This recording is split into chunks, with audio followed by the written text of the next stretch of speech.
মেঘালয়ত পৰিকল্পিত হত্যাকাণ্ডৰ বলি হৈছিল নেকি নম্ৰতা বিধায়ক পুত্ৰৰ লগত কি সম্পৰ্ক আছিল নম্ৰতাৰ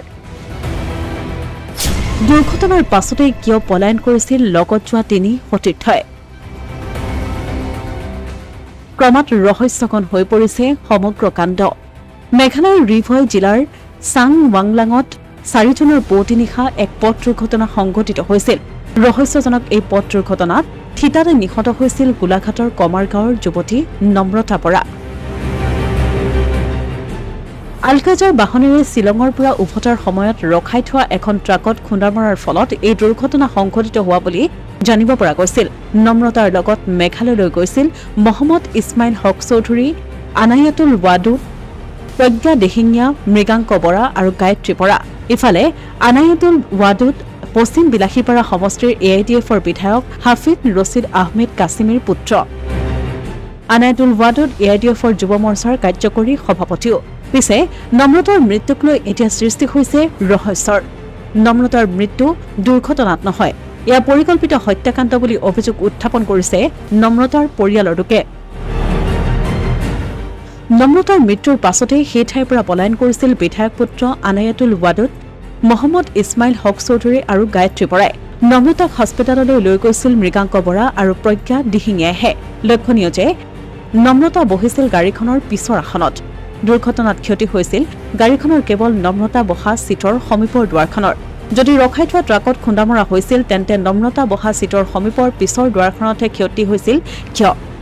দুৰ্ঘটনাৰ পাছত মেঘালয়ৰ পৰা পলাই অহা গাড়ীখন খানাপাৰাত বশিষ্ঠ আৰক্ষীয়ে জব্দ কৰিছিল ইফালে দুৰ্ঘটনা সংঘটিত হোৱা বাহনখন চলাইছিল বিধায়ক পুত্ৰই এই কথা স্বীকাৰ কৰিছে নম্ৰতাৰ পিতৃয়ে যাৰ বাবে সমগ্ৰ ঘটনা এতিয়া হৈ পৰিছে ৰহস্যঘন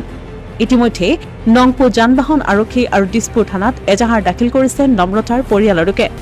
JB আইন মহাবিদ্যালয়ৰ পৰা LLB ডিগ্ৰী লৈ মহানগৰীত অধিবক্তাৰ কেৰিয়াৰ আৰম্ভ কৰা নম্ৰতাৰ পিতৃয়ে এই সন্দৰ্ভত কি কয় শুনক গাড়ীখনৰ ড্ৰাইভাৰজনৰ নাম আছিল আনায়াতুল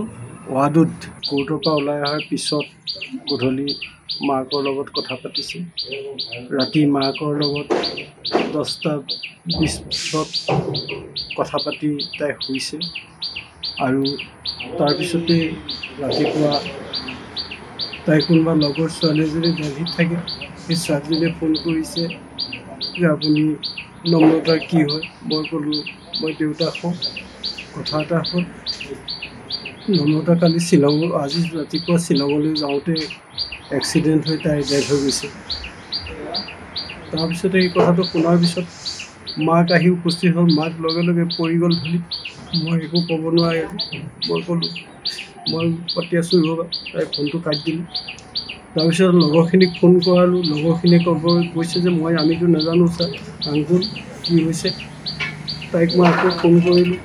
ছোৱালীজনীক ৰিচা বৰুৱা তাইক ফোন কৰিলোঁ যে সেই সময়ত তাত কোন আছে মোক তুমি ঠিকনা দিয়া নাম্বাৰ দিয়া তেতিয়া তাই নম্বৰ দিলে নম্বৰটো দিছিলে নম্বৰটো মই ফোন কৰিলোঁ ফোন কৰাৰ লগে লগে মৃগাংক বৰুৱা নামৰ ল'ৰা এটাই ধৰি প্ৰজ্ঞা দিহিঙীয়াক দিলে প্ৰজ্ঞা দিহিঙীয়াই ক'লে যে আমি এনেকৈ ছানৰাইজ চাবলৈ আহিছিলোঁ অহাৰ পিছতে ঘূৰি যোৱাৰ বাটত আমাৰ এক্সিডেণ্ট হ'ল এক্সিডেণ্ট হোৱাৰ পিছত তাই এতিয়া ক্ৰিটিকেল অৱস্থাত আমি নংপু হস্পিটেলত ভৰ্তি কৰিছোঁ ওকালতি বৃত্তিৰ সৈতে জড়িত নম্ৰতা আছিল এগৰাকী শিকাৰু অধিবক্তা জীৱনৰ প্ৰথমটো গোচৰ বুধবাৰে ওকালতি কৰাৰ কথা আছিল নম্ৰতাই কিন্তু নিউঠিয়ে সেই সুযোগ নিদিলে নম্ৰতাক নিথৰ দেশ লৈ ঘৰলৈ উভতিল এগৰাকী যুৱতী অধিবক্তা নম্ৰতাৰ ঘৰত তেওঁৰ মৃত্যুৰ খবৰ পোৱাৰ পাছতেই শোকত ভাগি পৰিছে পিতৃ মাতৃ কিছুদিন পূৰ্বে নম্ৰতাৰ মাতৃৰ এক জটিল অস্ত্ৰোপচাৰো সম্পন্ন হৈছে নম্ৰতাৰ পিতৃও অসুস্থ এই সন্দৰ্ভত তদন্তৰ দাবী তুলিছে পৰিয়ালটোৱে যদি শ্বিলঙলৈ যোৱা যুৱক যুৱতীৰ সৈতে নম্ৰতাৰ সৌহাৰ্দ্য আৰু বন্ধুত্বপূৰ্ণ সম্পৰ্ক আছিল তেন্তে কিয় নম্ৰতাক সেই অৱস্থাত এৰি যুৱক যুৱতীৰ দলটোৱে পলায়ন কৰিছিল আৰক্ষীয়ে এই সন্দৰ্ভতো যাৱতীয় অনুসন্ধান কৰাটোৰ প্ৰয়োজন হৈ পৰিছে হয়তো তদন্তত ওলাব পাৰে ঘটনাৰ প্ৰকৃত ৰহস্য অসমীয়া প্ৰতিদিন ডিজিটেল ডেস্ক